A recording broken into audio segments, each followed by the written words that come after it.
On pense souvent que la douleur est un signe de distance avec Allah, comme si les épreuves, les trahisons et les injustices étaient forcément des preuves d'abandon. Mais si c'était exactement l'inverse, et si certaines des plus grandes souffrances dans la vie du croyant étaient en réalité des passages vers une proximité plus profonde avec Allah, dans cette vidéo, on va explorer une réalité que beaucoup ressentent, mais que peu comprennent vraiment. Pourquoi les personnes les plus sincères peuvent être parmi les plus éprouvées et comment la foi transforme complètement la manière de vivre la douleur. On va parler de patience, de pardon, de confiance en la justice divine et surtout de cette idée puissante. La souffrance ne détruit pas forcément le croyant. Elle peut aussi l'élever. Reste jusqu'au bout parce que ce message peut changer la façon dont tu vois tes épreuves et ta relation avec Allah. La première vérité que le script pose est souvent difficile à accepter, mais elle est essentielle pour comprendre le sens des épreuves. La douleur et la trahison font partie intégrante de la vie du croyant. Dans l'imaginaire de beaucoup, souffrir émotionnellement ou être trahi est perçu comme une injustice particulière, presque comme un signe que quelque chose ne va pas dans la relation avec Allah. Pourtant, le message du script renverse complètement cette perception. La souffrance n'est pas une exception dans le parcours spirituel. Elle en fait partie. Et pour le comprendre, il suffit de regarder ceux qui ont été les plus proches d'Allah. Les prophètes n'ont pas été épargnés. Ils ont connu le rejet, l'injustice, la perte, la trahison et parfois même l'hostilité de ceux qu'ils cherchaient à guider.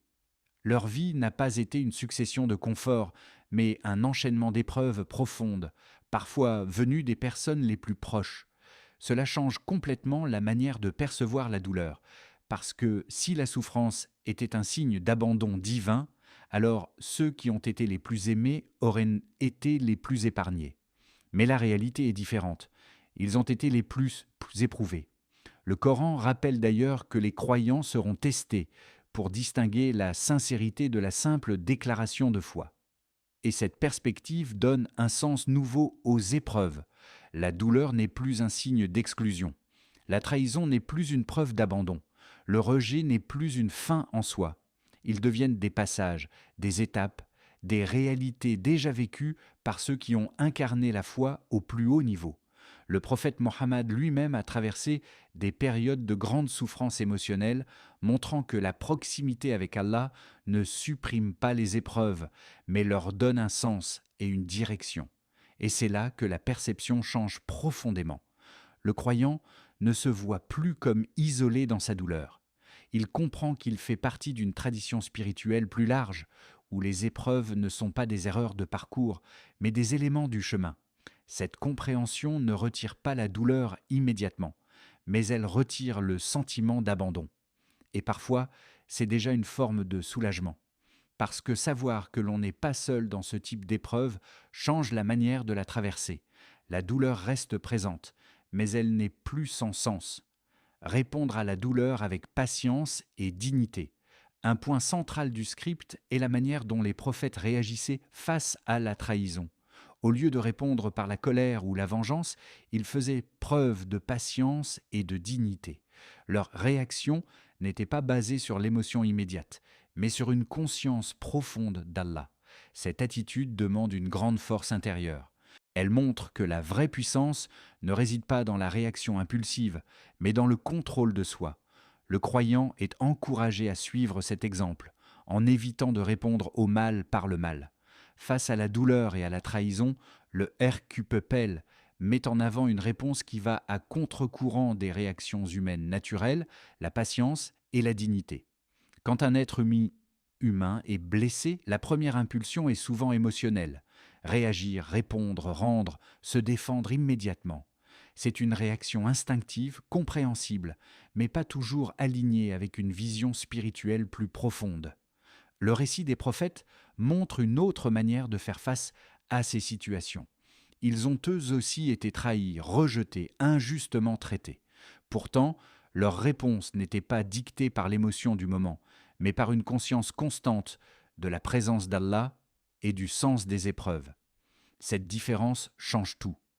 parce que la patience ici n'est pas de la faiblesse, elle n'est pas une passivité ni une absence de réaction, elle est un choix intérieur conscient, choisir de ne pas répondre au mal par le mal, choisir de ne pas laisser la colère diriger les actions, choisir de préserver sa dignité, même dans l'injustice. C'est une forme de maîtrise de soi qui demande une force intérieure bien plus grande que la réaction impulsive. Le Coran évoque souvent cette qualité chez les croyants, en liant la patience à la constance et à la solidité intérieure face aux épreuves. Et le prophète Mohammed a incarné cet équilibre dans des situations où la provocation et la douleur auraient pu justifier une réaction immédiate, mais où il a choisi une réponse plus élevée, plus consciente, plus maîtrisée.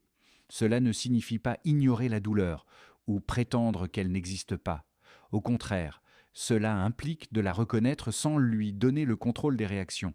C'est là que se trouve la véritable dignité, parce que la dignité ne consiste pas seulement à éviter l'injustice, mais à ne pas devenir soi-même injuste en retour. Dans cette perspective, la patience devient une forme de puissance silencieuse. Elle empêche la réaction de détruire ce que la douleur a déjà fragilisé. Elle protège le cœur des conséquences d'une réponse impulsive. Et elle permet de rester aligné avec une vision plus large que l'instant présent. Le croyant est ainsi invité à ne pas réduire sa réaction à ce qu'il ressent sur le moment, mais à l'élever au niveau de ses principes. Et c'est ce qui transforme la douleur en un terrain de maîtrise de soi plutôt qu'en une spirale de réaction incontrôlée. Dans les moments de souffrance, le script montre un réflexe spirituel fondamental, ne pas rester enfermé dans la douleur, mais la diriger vers Allah. Les prophètes n'ont pas nié leur tristesse, ni prétendu être au-dessus des émotions humaines. Leur force ne venait pas de l'absence de douleur, mais de la manière dont ils la géraient intérieurement. Ils se tournaient vers Allah avec sincérité, en exprimant ce qu'ils ressentaient, sans filtre ni dissimulation. La douleur n'était pas refoulée, mais déposée entre les mains du Créateur. Cette approche change complètement la relation à la souffrance. Parce que lorsque la douleur reste enfermée dans le cœur humain, elle peut s'amplifier, se transformer en poids constant, en fatigue intérieure, voire en isolement émotionnel, mais lorsqu'elle est orientée vers Allah, elle devient un acte de connexion. Le Coran montre, à travers plusieurs récits, que les invocations des prophètes Muhammad et des autres messagers n'étaient pas des formules froides, mais des expressions vivantes de dépendance, de confiance et de besoin. Ils ne se contentaient pas d'agir extérieurement, ils parlaient à Allah intérieurement, en exposant leur état réel. Et c'est là que quelque chose se transforme. La douleur ne disparaît pas forcément immédiatement, mais elle change de place. Elle n'est plus uniquement portée par le cœur humain. Elle devient un sujet de dialogue avec Allah. Cette orientation crée un espace de soulagement intérieur, parce que le croyant n'est pas obligé de porter seul ce qu'il traverse. Il n'est pas obligé de cacher sa vulnérabilité. Il n'est pas obligé de faire semblant d'aller bien. Il peut reconnaître sa souffrance, puis la confier. Et dans cette démarche, la relation avec Allah devient une source de réconfort réel, pas seulement théorique. Le prophète Mohammed a lui-même montré que les moments de détresse sont aussi des moments d'invocation intense, où le cœur se tourne vers Allah avec une sincérité plus profonde. Dans cette perspective, la douleur n'est plus uniquement un poids à supporter. Elle devient aussi un moment de proximité, une porte vers une relation plus directe, une occasion de se reconnecter intérieurement, un espace où la fragilité humaine rencontre la miséricorde divine, et progressivement, cette habitude transforme la manière de vivre les épreuves. Au lieu de les affronter seul, le croyant apprend à les traverser accompagné intérieurement en orientant ses émotions vers celui qui comprend et répond. Une dimension souvent mal comprise. Le pardon n'est pas un signe de faiblesse, mais une forme élevée de l'kou intérieur. Face à l'injustice, l'être humain ressent naturellement un besoin de réparation immédiate, parfois sous forme de colère ou de désir de revanche. Cette réaction est compréhensible, mais elle peut aussi emprisonner le cœur dans un état prolongé de tension et de douleur. Le pardon, dans la perspective spirituelle présentée ici, ne signifie pas nier ce qui a été vécu, ni minimiser l'injustice. Il ne s'agit pas d'oublier, ni d'accepter l'oppression. Il s'agit plutôt de libérer le cœur du poids intérieur que la rancune peut créer, parce que la rancune ne reste jamais neutre. Elle occupe l'esprit, alimente les pensées, ravive les blessures et maintient la personne connectée en permanence à ce qui l'a fait souffrir. À long terme, ce n'est pas l'autre qui en souffre le plus, mais celui qui la porte. C'est là que le pardon devient une protection intérieure. Il ne change pas seulement la relation avec les autres, mais surtout la relation avec soi-même. Le script montre que les prophètes ont incarné cette capacité à dépasser l'injustice sans laisser la haine prendre le contrôle du cœur. Leur réaction n'était pas dictée par l'ego, mais par une vision plus large, centrée sur la satisfaction d'Allah. Le prophète Mohammed a également illustré ce principe dans des situations où il aurait été légitime humainement de répondre par la vengeance, mais où il a choisi une voie plus élevée, celle du pardon et de l'élévation morale. Dans cette perspective, pardonner ne signifie pas affaiblir la justice, mais éviter que l'injustice extérieure ne détruise l'équilibre intérieur. C'est un choix conscient de ne pas laisser le mal se prolonger à l'intérieur de soi. Le Coran encourage cette attitude en liant souvent le pardon à une récompense spirituelle supérieure, montrant que ce geste dépasse la simple réaction émotionnelle. Et c'est là que le pardon prend toute sa dimension. Il demande de dépasser l'ego, de ne pas se laisser définir par la blessure, de ne pas laisser la douleur devenir une identité. Il demande aussi de faire confiance à Allah pour la justice ultime, au lieu de la réduire à une réponse immédiate et personnelle. Ainsi, le pardon devient une forme de libération. Il libère du passé, il libère de la charge émotionnelle, et il libère le cœur pour qu'il puisse avancer avec plus de clarté. Et dans ce processus, ce n'est pas seulement l'autre qui est pardonné, c'est surtout le cœur qui est allégé.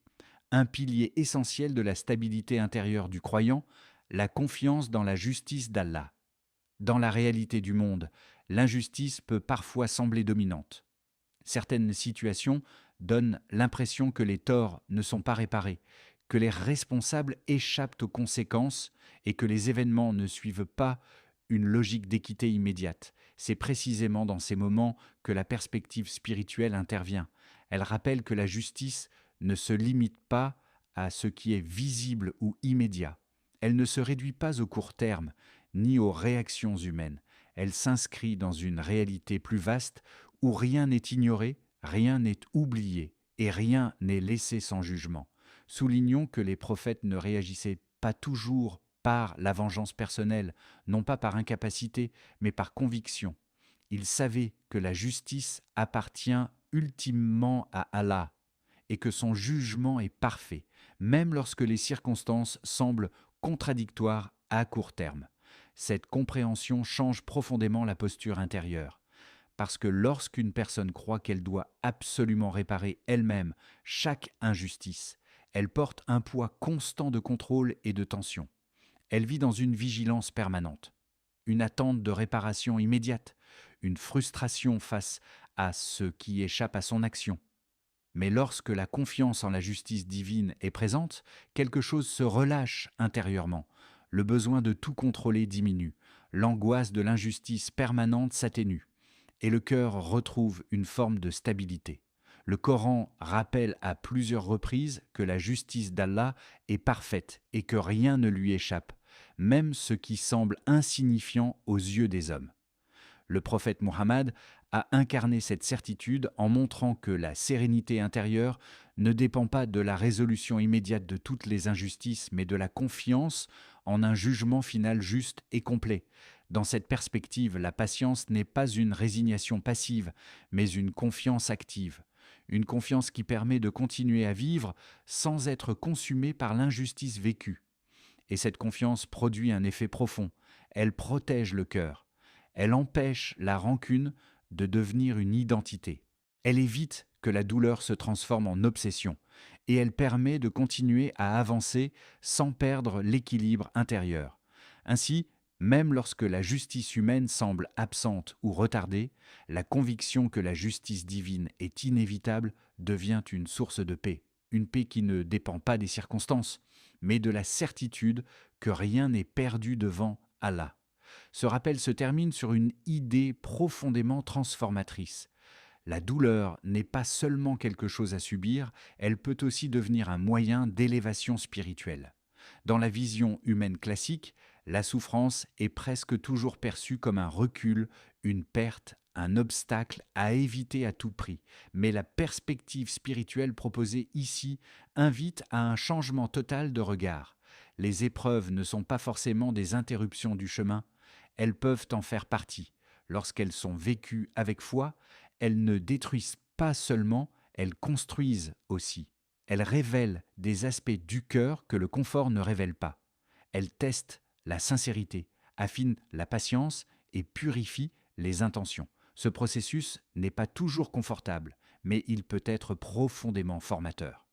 La douleur devient alors un espace de transformation intérieure, un moment où le croyant apprend à se détacher de certaines illusions, à se recentrer et à redéfinir ce qui est vraiment essentiel.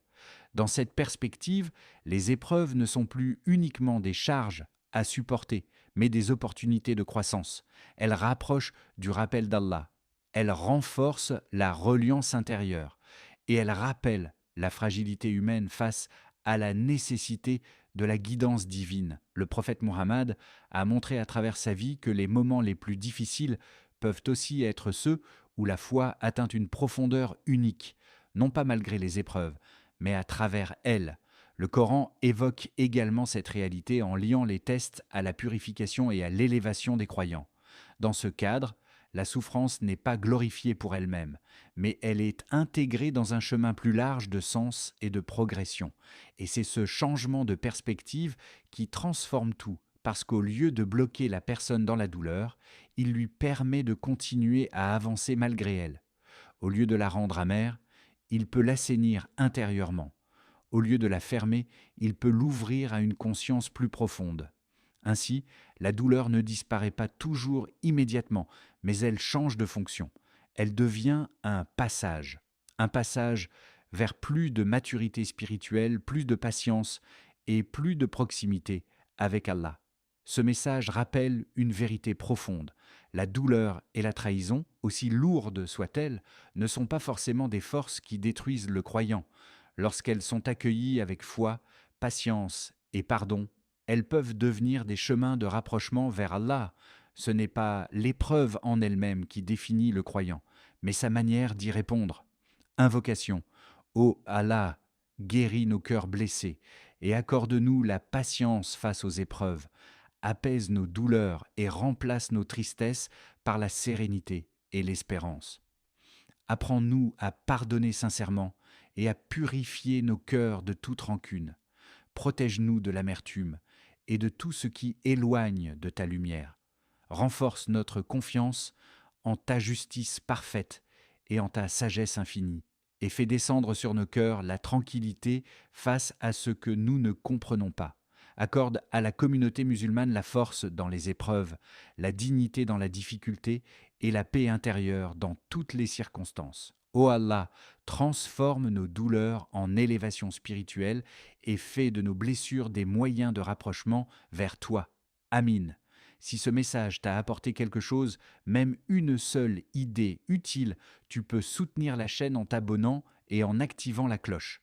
Ça aide vraiment à faire connaître ce type de contenu à plus de personnes. Tu peux aussi laisser un like ou un commentaire pour partager ton ressenti, même court, ça contribue à faire vivre le projet et à améliorer les prochaines vidéos. Et surtout, si tu penses que que ce message peut aider quelqu'un dans ton entourage, n'hésite pas à le partager. Parfois, une seule vidéo peut changer une manière de voir les choses. Merci pour votre soutien. Si ce message t'a apporté quelque chose, même une seule idée utile, tu peux soutenir la chaîne en t'abonnant et en activant la cloche. Ça aide vraiment à faire connaître ce type de contenu à plus de personnes. Tu peux aussi laisser un like ou un commentaire pour partager ton ressenti, même court. Ça contribue à faire vivre le projet et à améliorer les prochaines vidéos. Et surtout, Si tu penses que ce message peut aider quelqu'un dans ton entourage, n'hésite pas à le partager. Parfois, une seule vidéo peut changer une manière de voir les choses. Merci pour le soutien.